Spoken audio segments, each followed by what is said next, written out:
할렐루야, 우리 충성교회 주일 아침 예배에 나오신 여러분들을 환영합니다. 오늘 이 아침 우리에게 주는 하나님 말씀을 함께 보시겠습니다. 하나님 말씀은 구약성경 느헤미야 1장 1절에서 5절까지 있는 말씀을 보시겠습니다. 구약성경 727페이지 느헤미야 1장 1절에서 5절까지 있는 말씀을 보시겠습니다. 본문의 말씀을 다 함께 봉독하겠습니다. 이 말씀 봉독할 때에 주님의 세미한 음성이 우리 모든 심령들에게 들려지기를 바랍니다. 함께 봉독하겠습니다. 하가랴의 아들 느헤미야의 말이라. 아닥사스다 왕 제20년 기슬로월에 내가 수상궁에 있는데 내 형제들 가운데 하나인 하나니가 두어 사람과 함께 유다에서 내게 이르렀기로 내가 그 사로잡힘을 면하고 남아있는 유다와 예루살렘 사람들의 형편을 물은즉 그들이 내게 이르되 사로잡힘을 면하고 남아있는 자들이 그 지방 거기에서 큰 환난을 당하고 능욕을 받으며 예루살렘 성은 허물어지고 성문들은 불탔다 하는지라.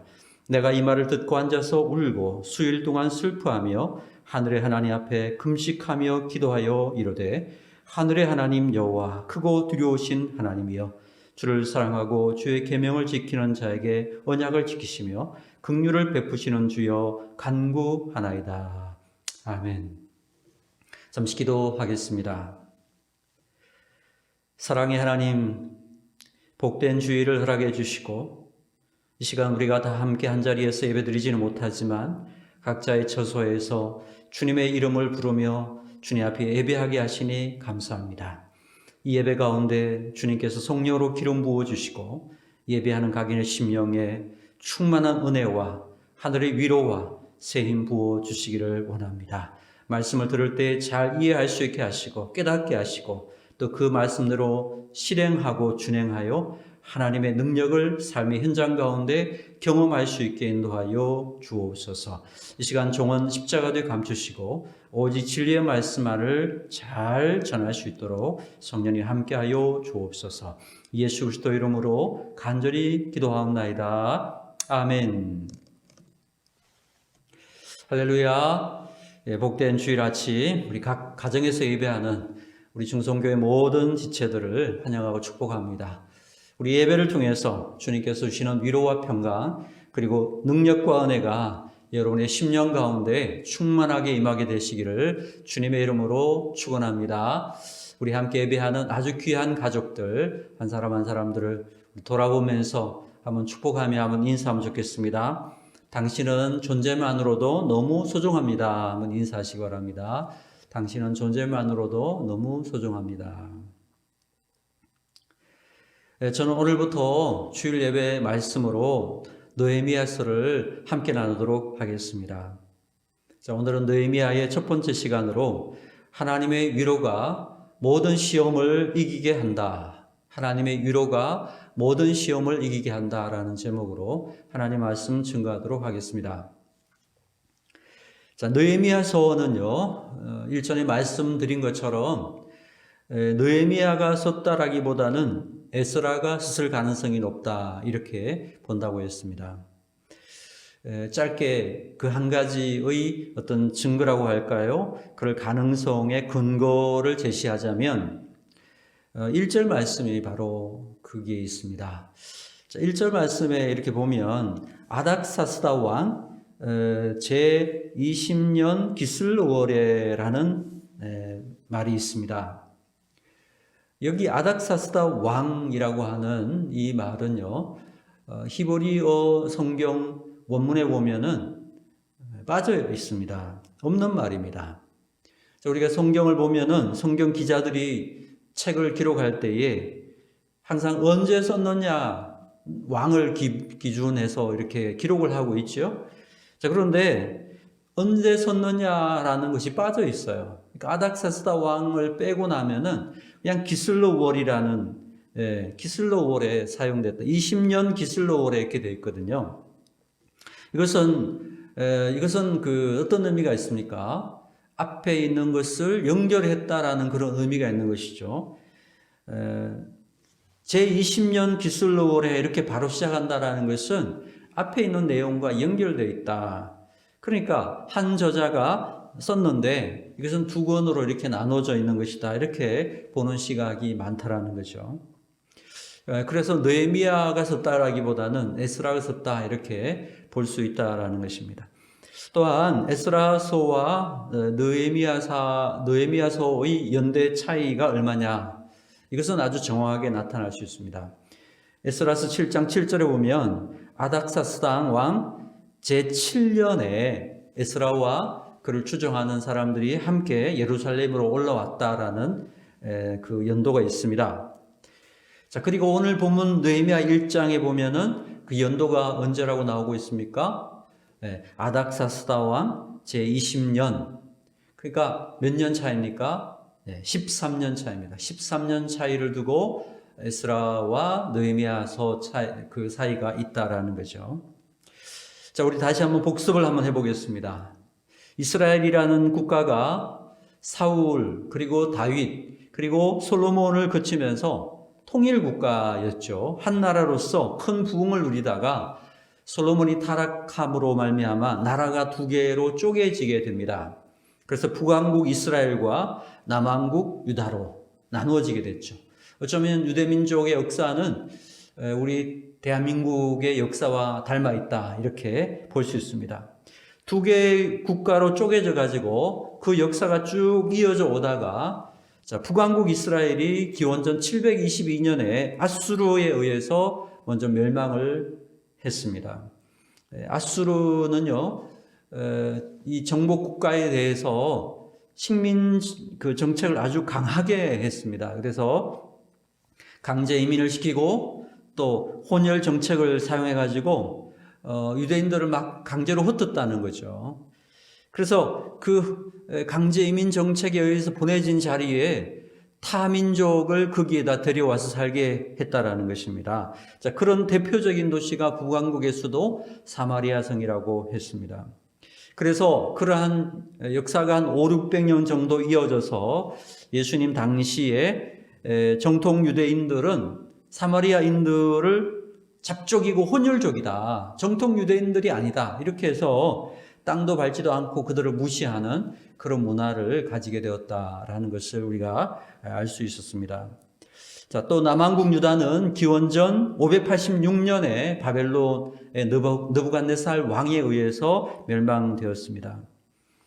바벨론은 예루살렘을 정복한 다음에 성전을 불태우고 성전에 있는 모든 기구들을 다 가져가고 또 사람들도 100만 명 가까이를 포로로 끌고 갔다고 했습니다.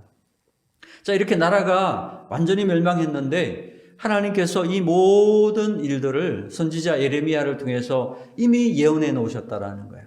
나라가 망할 것이고 포로로 끌려갈 것이다. 자, 그런데 그 예언에 한 가지 더 예언을 하셨죠. 바로 70년 후에는 포로에서 다시 귀환할 것이다. 70년 후에는 포로에서 귀환할 것이다.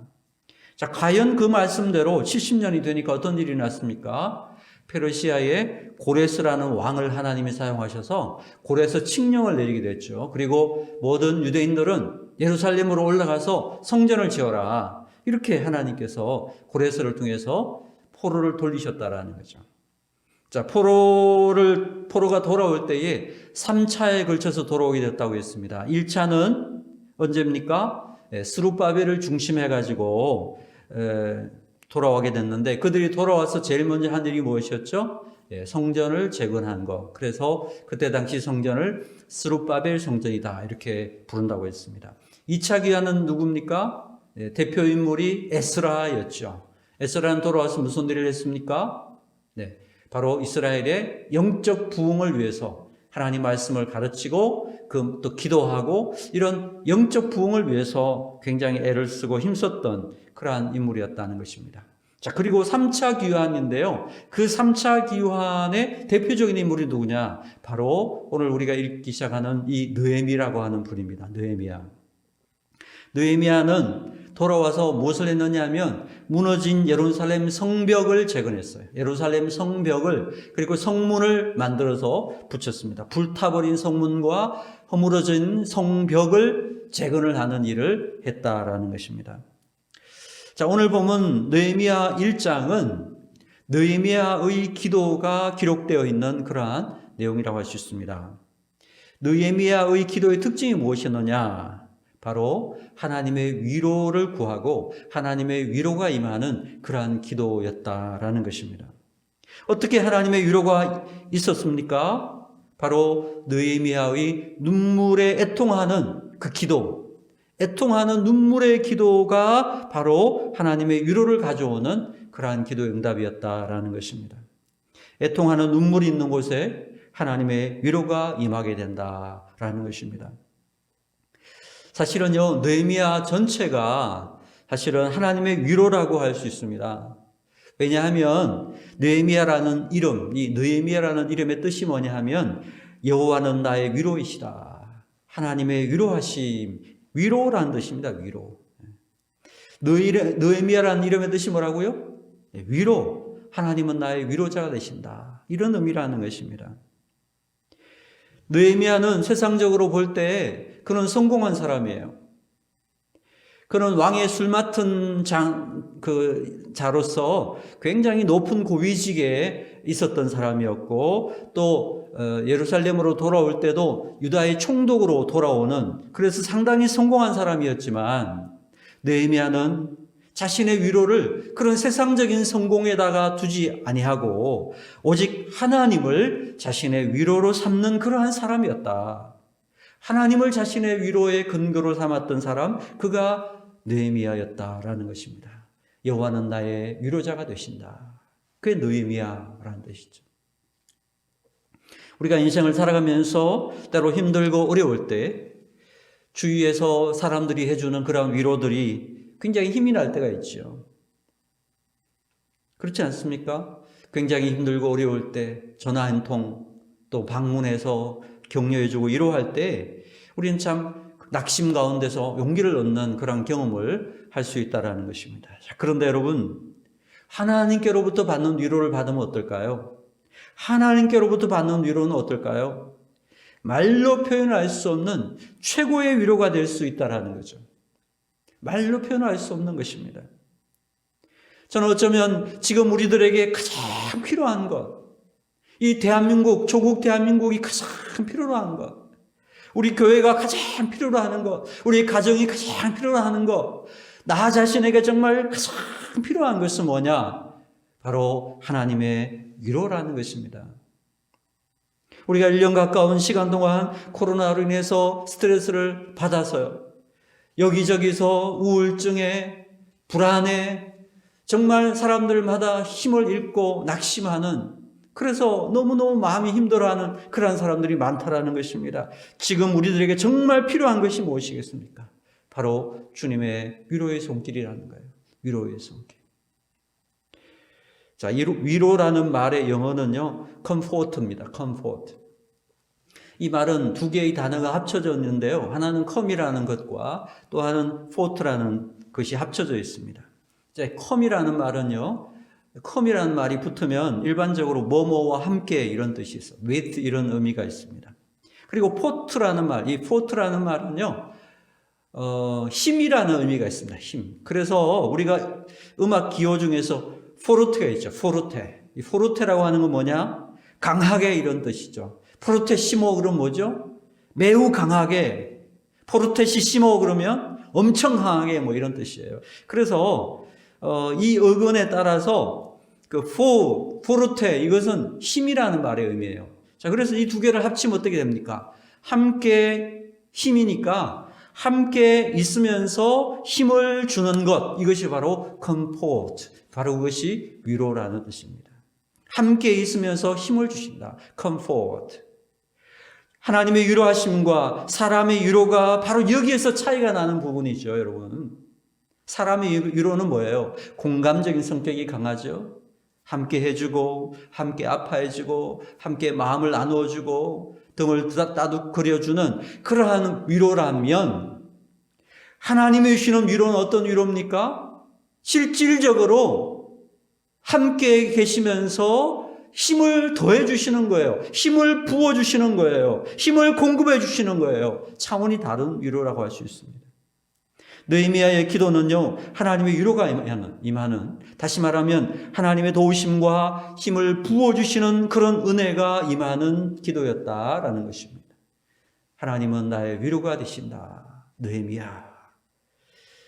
그러니까 하나님의 최고의 위로를 경험한 사람들은요, 더 이상 사람들의 위로, 사람들의 것에 목마르지 않게 되는 인생이 될 수 있다라는 것입니다. 사람의 위로를 갈구하고 사람의 위로를 찾아 이리저리 헤매는 사람들이 많이 있습니다. 왜 그렇습니까? 하나님의 위로를 경험하지 못했기 때문에 그렇다는 것입니다. 사람들이 왜 위로의 목이 마릅니까? 하나님의 위로를 맛보지 못해서 그런 것입니다. 그러나 하나님의 위로를 충분하게 경험한 사람들은요, 더 이상 사람의 위로에 목마르지 않는다는 거예요. 더 이상 사람들이 주는 것에 의해서 그것을 충족하려고 하지 않는다는 거예요. 사랑하는 여러분, 성경에 나타난 대표적인 것이 뭐냐면 바로 예수님의 생애입니다. 예수님께서 공생애를 시작하실 때에 요한에게 세례 혹은 침례라는 것을 받으셨죠. 그리고 물속에서 들어가셨다가 물에서 올라오실 때에 하늘에서 하늘문이 열리면서 예수님께 음성이 들려왔다고 했습니다. 마태복음 3장 16절에 보니까 예수께서 세례를 받으시고 곧 물에서 올라오실새 하늘이 열리고 하나님의 성령이 비둘기같이 내려 자기 위에 임하심을 보시더니 하늘로부터 소리가 있어 말씀하시되 이는 내 사랑하는 아들이요 내 기뻐하는 자라 하시니라. 너는 내 사랑하는 아들이다. 내 기쁨이다. 이 음성을 들은 사람은 더 이상 흔들리지 않는다는 것입니다. 너는 내가 사랑하는 아들이야. 너는 내가 사랑하는 딸이야. 너는 나의 기쁨이야. 하나님이 친히 우리에게 이런 음성을 들려주신다면 우리가 어떻게 되겠습니까? 그 음성을 들었다면 아마 잠이 오지 않을 것입니다. 그 음성을 들었다면 배가 고프지도 않을 것입니다. 그 음성을 들었다면 우리는 더 이상 흔들리지 않을 것입니다. 전혀 흔들리지 않을 거예요. 전혀. 그러므로 이 메시지가 오늘 우리 모두에게 확신 있게 와닿아야 되는 거예요. 이것이 내 마음속을 가득 채울 때 우리에게는 하나님의 말할 수 없는 위로가 날마다 경험될 수 있다는 것입니다. 지금도 하나님께서 너는 내 사랑하는 아들이야, 내 사랑하는 딸이야, 너는 내 기쁨이야, 이 음성을 들려주고 계시는 줄로 여러분 믿으시길 바랍니다. 사랑하는 여러분, 예배가 무엇입니까? 우리는 예배를 통해서 하늘이 열리는 경험을 하는 것입니다. 그리고 하나님의 위로의 음성을 듣는 시간이 되는 것입니다. 사랑하는 여러분 예배 때마다 이 하나님의 위로의 음성을 들을 수 있게 되기를 축복합니다. 너는 내 사랑하는 아들이다. 너는 내 사랑하는 딸이다. 너는 나의 기쁨이야. 나는 너 때문에 너무너무 기쁘고 행복해. 오늘 주님께서 우리 모두에게 이 음성을 예배 때마다 날마다 들려줄 수 있게 되기를 축복합니다. 그러면 절대 흔들리지 않는다라는 것입니다. 더 이상 사람에게 위로를 구걸하지 않게 된다는 것입니다. 우리 찬양 중에 이 찬양이 있습니다. 이 세상 사람 날 몰라줘도 이 세상 사람 날 몰라줘도 이 세상 사람 날 몰라줘도 뒤돌아서지 않겠네. 세상 등지고 십자가 보내 세상 등지고 십자가 보내 세상 등지고 십자가 보내 뒤돌아서지 않겠네. 하나님의 위로가 충만하게 임하는 사람들은 세상의 사람들이 날 몰라준다 하더라도 세상 등지고 십자가 볼 수 있는 그런 담대한 용기를 얻게 되는 줄로 믿습니다. 오늘 우리 마음속에 이것이 확신이 있어야 합니다. 그것이 바로 주님의 위로라고 하는 것입니다. comfort. 주님이 함께 하시면서 우리에게 계속적으로 힘을 더해 주시는 것입니다. 사랑하는 여러분, 하나님의 이런 강력한 위로를 경험하는 사람들은요, 어떤 특징이 있는 줄 아십니까? 어떤 시험을 받더라도 흔들림이 없다라는 것입니다. 예수님께서 세례를 받으실 때 하늘문이 열리고 하늘에서 음성이 들리면서 하나님의 위로를 받았잖아요. 하나님의 위로를 받은 직후에 바로 예수님께서 어떻게 하셨습니까? 광야에 가셔서 마귀에게 시험을 받으셨다라는 것입니다. 세 가지의 시험을 받았죠. 첫째는 돌이 떡이 되게 하라는 시험을 받았죠. 둘째는 성전에서 뛰어내리라는 시험을 받았습니다. 셋째는 절을 하면 모든 영광을 주겠다라는 시험을 받았어요. 자, 한번 생각해 보죠. 여러분, 돌이 떡이 되게 하라, 돌이 떡이 되게 하라, 이 시험의 본질은 무엇입니까? 사람에게 생존은 가장 중요한 본능입니다. 먹어야 사는 것이에요. 그러니까 악한 마귀가 그것을 크게 확대해가지고 이렇게 우리에게 말하는 것입니다. 사람은 떡으로 사는 거야. 목구멍이 포도청이고 금강산도 식후경이야. 하나님이고 뭐고 다 먹고 살기 위해서 하는 거야. 더 좋은 거 먹어. 더 맛있는 거 먹어. 인생의 초점을 배부르고 맛있고 그런 거 추구하며 살아. 이렇게 유혹을 한 거죠. 여러분, 오늘날도 TV만 켜보세요. 사람들이 집중하는 방송들 보세요. 맛있는 거 먹는 거죠. 맛집이죠. 또 무슨 먹방이죠. 그런 거 계속 보고 있다 보면 어떤 생각이 들어요? 내 돈을 정말 더 많이 벌어야 되겠다. 이거 참 해먹어야 되겠다. 저런 집 꼭 참 찾아가 봐야 되겠다. 결국 그렇게 계속 빠져들다 보면 어떤 생각이 듭니까? 야, 하나님이고 뭐고 다 필요 없구나. 그냥 인생이 뭐 별거 있나? 먹고 그냥 배부르고 한 끼 그렇게 살면 되는 거지. 이런 가치관의 변질이 서서히 자기도 모르게 일어나게 된다라는 것입니다. 악한 마귀는 예수님에게 그것을 원하고 그렇게 살기를 원하고 그렇게 행동하기를 원했어요. 그때 예수님께서 어떻게 시험을 이기셨습니까? 뭐라고 대답하셨습니까? 사람이 떡으로만 살 것이 아니요 하나님의 입에서 나오는 모든 말씀으로 살 것이니라. 이 말씀으로 물리셨다는 거예요. 그러한 먹는 거 이런 것들은 본질적인 갈구 대상이 될 수 없다. 그런 것에 우리가 목마르지 않는다는 거예요. 물론 우리가 먹어야 합니다. 그렇지만 그것만 가지고 사는 게 인간이 아니라는 거예요. 하나님의 공급하심, 하나님의 위로하심을 체험하며 살아야 되는 것이다. 주셔도 하나님이 주시는 거 먹고 살아야 되고, 공급해 주시는 거, 하나님이 채워주시는 것들로 먹어야 되지. 하나님의 말씀을 가지고 먹고 살아야지. 육을 먹고 영으로 사는 게 아니라 영으로서 육을 살리는 것이어야 된다. 하나님의 말씀으로 살아야 된다. 잘난 말씀하셨어요. 한마디로 하나님의 최고의 위로를 받은 예수님은요, 시험에 들지 않으셨다는 것입니다. 아니, 다른 말로 하면 아예 시험거리가 되지 않으셨다는 거죠.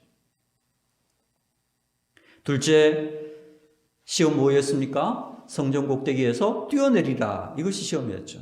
이거 본질이 뭡니까? 성전 꼭대기에서 뛰어내리면요, 천사들이 받쳐서 발이 땅에 부딪히지 않도록 지켜줄 것이다. 이렇게 이야기를 했다는 거죠.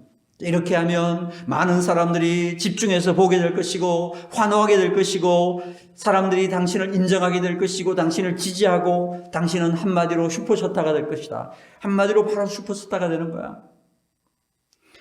사람들의 시선과 인정과 지지, 이것이 여러분 얼마나 큰 시험거리예요. 오늘도 얼마나 많은 사람들이 이 인기를 얻기 위해서, 이러한 지지를 얻기 위해서, 지금도 그러잖아요. 구독, 좋아요, 알람 설정까지 이러면서 하잖아요. 그죠? 네, 웃으라고 하는 이야기인데 여러분 표정이 그렇네요. 사람들의 인기와 인정, 지지를 갈구합니다. 왜 그렇습니까? 그래야 거기에서 삶의 의미를 찾으려고 하는 거예요. 그래야 거기에서 인기를 얻는 거예요. 거기에서 돈이 생기는 거예요. 그래야 힘을 가질 수 있으니까 결국 사람들의 위로를 받고 싶은 거예요. 자, 그런데 예수님이 뭐라고 대답하십니까? 주 너희 하나님을 시험하지 말라. 하나님의 위로가 있는 사람은 그런 것 자체가 시험이 되지 않는다라는 거예요.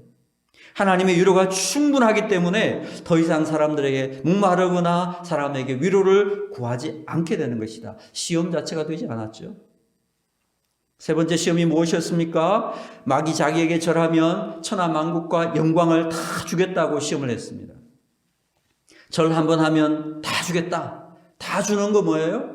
그게 바로 대박인 겁니다. 대박을 주겠다는 거예요. 여러분, 요즘은요, 이 대박이라는 말 너무 많이 씁니다. 우리가 뭐 조금만 놀라도 대박 그러죠. 저도 대박이라는 말 쓰고 있더라고요.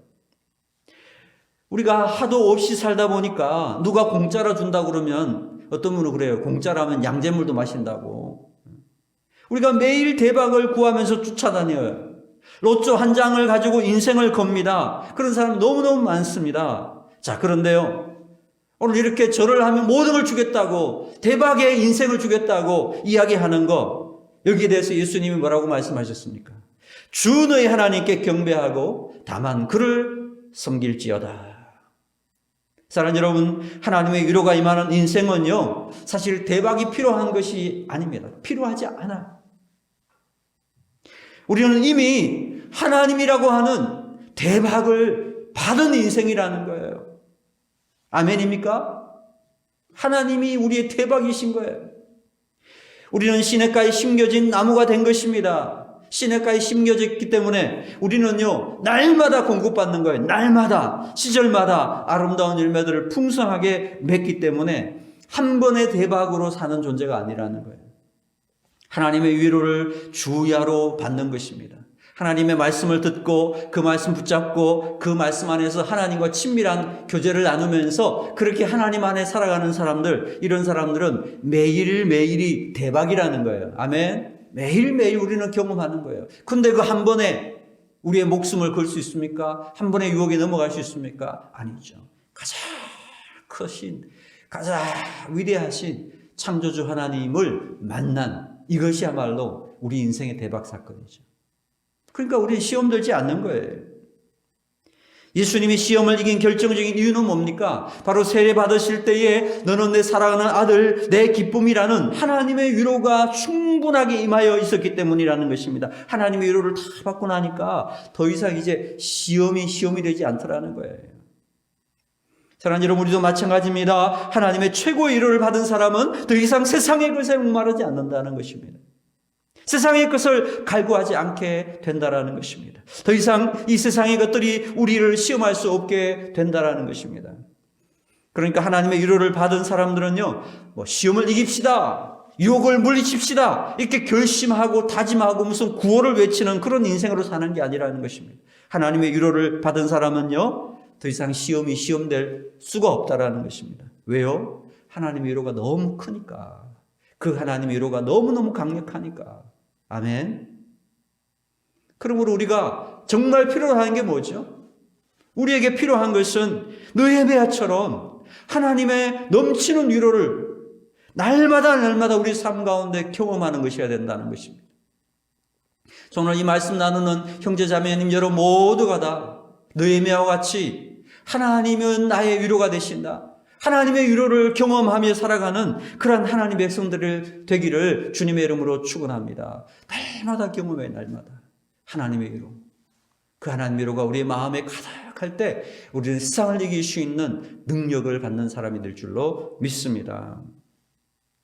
느헤미야라는 말의 뜻이 뭐라고 그랬죠? 여호와는 나의 위로이시다.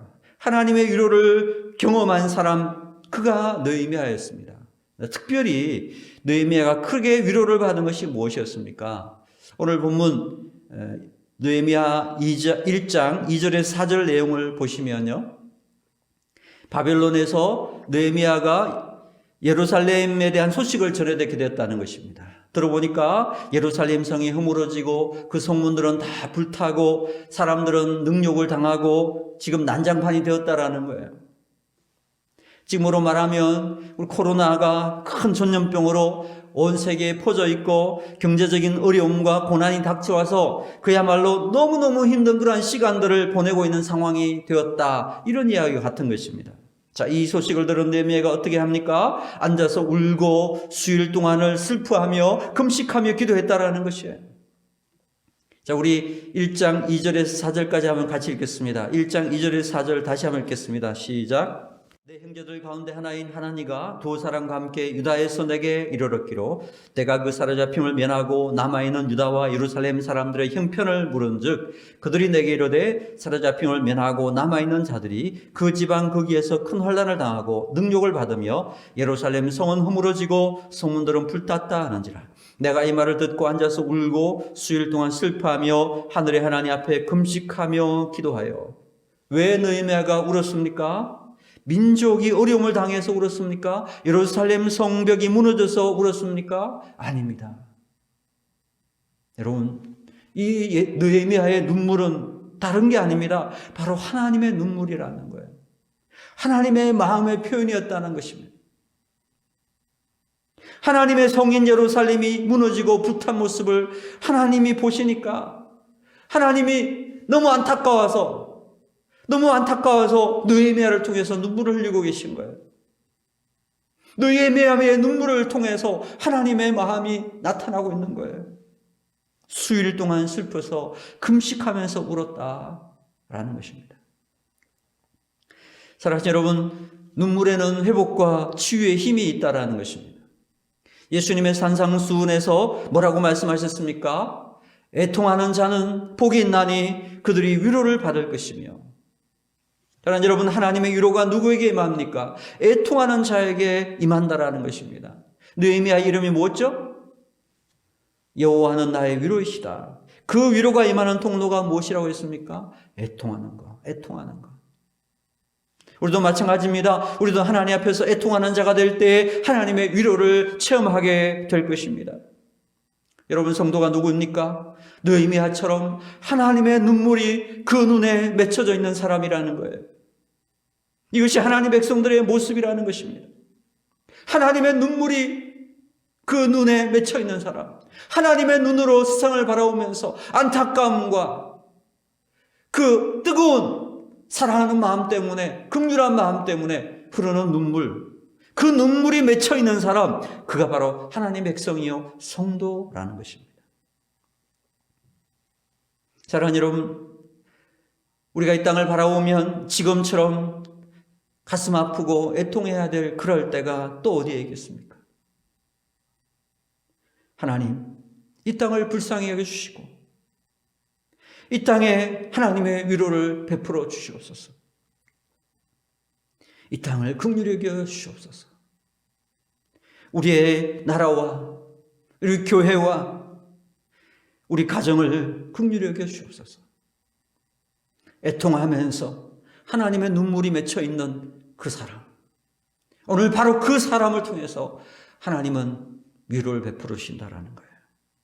하나님의 이런 위로가 임하면 놀라운 회복이 있게 되고요, 넘어졌던 사람들도 다시 일어날 수 있는 놀라운 은혜가 있는 줄로 믿습니다.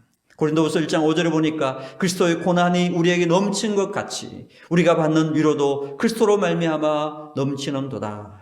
여러분, 어려움과 고난이 많이 겹치면 겹칠수록 하나님의 위로도 크시다는 것입니다.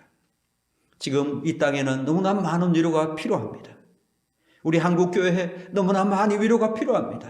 우리 충성교회에 너무나 많은 위로가 필요합니다. 우리 가정마다 위로가 필요합니다. 우리가 그 위로가 어떻게 임합니까? 하나님의 눈물을 가진 자가 되어야 되는 거죠. 하나님의 마음, 하나님 그 애통하는 마음을 가지고 주님 앞에 나아갈 때 주님의 위로가 그 심령 가운데 충만하게 임하게 된다라는 것입니다.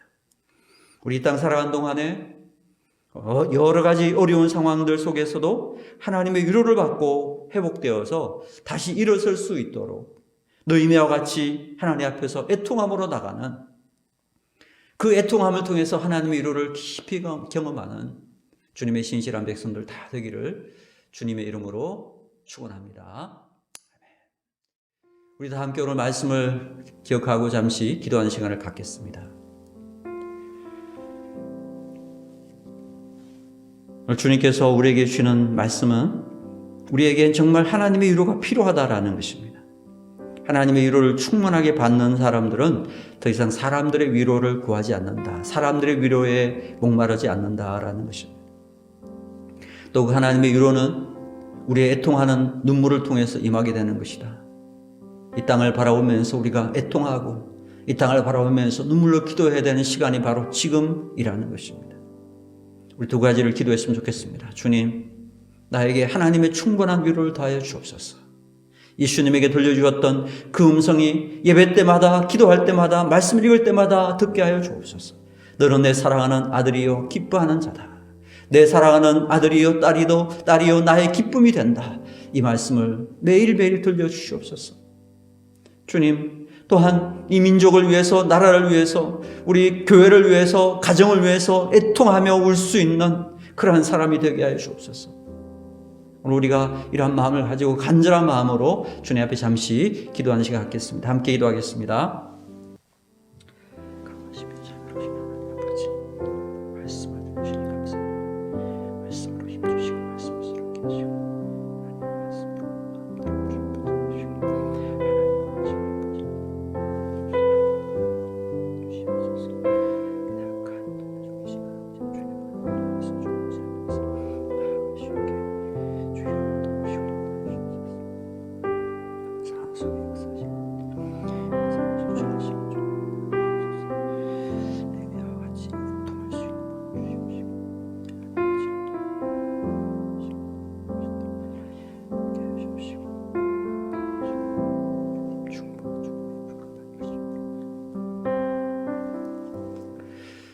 살아계신 주님, 오늘 우리에게 하나님의 충분한 위로가 필요합니다. 사람이 주는 위로가 아니라 하나님이 베풀어 주시는 그 위로를 우리 모두가 소망합니다. 주님, 주님의 충분한 위로를 저희 가운데 베풀어 주시옵소서. 또한 이 땅 가운데 하나님 애통하며 우는 자 되기를 원합니다. 이 땅을 바라보면서 참으로 안타까운 마음으로, 긍휼한 마음으로 울 수 있는 하나님의 사람들 되도록 도와주시옵소서. 주님, 그리하여 애통하는 자들에게 주시는 하나님의 위로를 우리 모두가 경험하고, 그래서 이 어둡고 우울한 이 슬픔의 땅 가운데서 하나님 소망으로 변화될 수 있는 놀라운 은혜를 우리 모두가 경험할 수 있게 인도하여 주옵소서. 예수 그리스도 이름으로 간절히 기도하옵나이다. 아멘.